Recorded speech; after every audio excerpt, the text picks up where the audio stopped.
మా నాయకుడు మాకేం చెప్పిండు, మీరు మాట్లాడేటప్పుడు నోరు జాగ్రత్త, నువ్వు వేసుకునే బట్టలు జాగ్రత్త, నువ్వు ఫంక్షన్కు పోతే జాగ్రత్త, జనాలతోని మాట్లాడితే కూడా జాగ్రత్తగా మాట్లాడమని మా నాయకుడు చెప్పిండు. ఇప్పుడేమో తొండలు.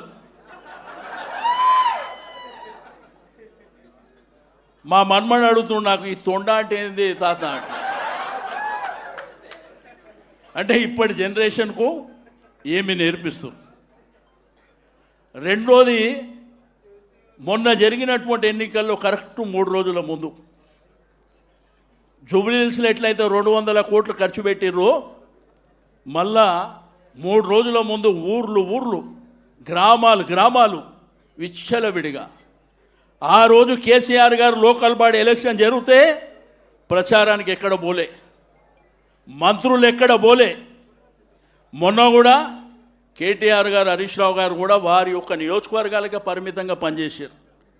ఎవరన్నా మన నాయకులు అన్నా మీరు కంపల్సరీ రావాలంటే పక్కనే పోయారు. కానీ మనకు వచ్చినటువంటి రిజల్ట్స్ చూసారు కదా.